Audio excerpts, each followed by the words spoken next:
Okay. Okay, so now we're going to look at the cross, and a common problem people have, they may not be aware of it, it's an unconscious thing, where they tend to load up the cross like this and throw it, and that just tells him it's coming. It's the punch that's the furthest away from him, so he already has time to see it. So you want to try to minimize that. And the key here is to always have it at the ready without drawing it back, to just throw it, right? So almost throwing it, especially a medium power one, throwing it almost with the quickness of a jab, without turning your shoulders away too much. When I'm on the outside, you can see my shoulders pulled back, and by the shoulders forward, I'm fencing with it.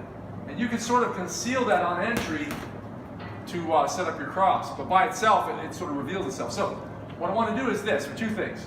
You practice 50-50, just from here, throwing the cross without any preparatory motion. The second thing you do is you add a slight head motion, which is a very twitchy, short little slip. Like if you were throwing this jab, and I just barely make it miss, right? Where it even sort of grazes me if it's a wide mitt like that. But I'm just moving a little bit. And what this does is it shifts from 50-50 to slightly more weight on my rear foot. Not a lot, just a little bit more.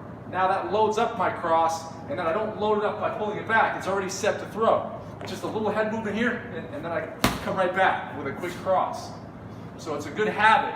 And then you do the same thing with your hook, where you're here and without drawing it back, because people don't even realize it until they see themselves on video, in many cases, that they're sometimes drawing their hand all the way to their back pocket. It's almost like they're reaching in their back pocket for that hook. It's in there somewhere. But you got to go right from here, it goes out, but it's more integrated with the turn of your body rather than some separate drawback. You can see how it's counterproductive to pull back this way to go this way, but people do that.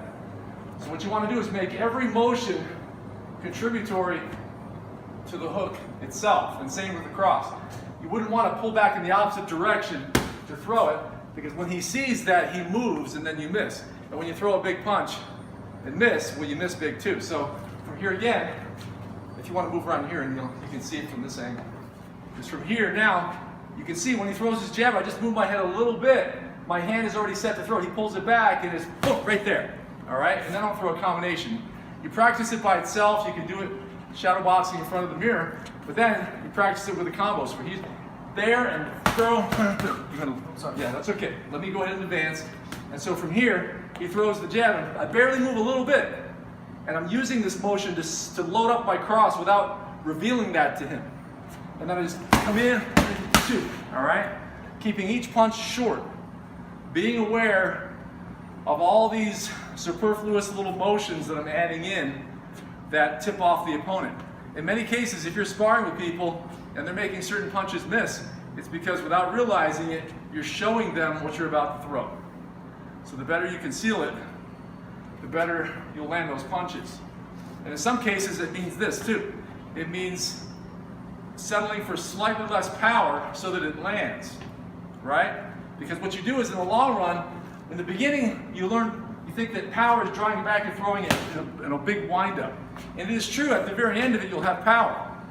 But later you learn that the jolt of your hips and the shift of your weight is what gives it power. So you don't need the upper body wind-up.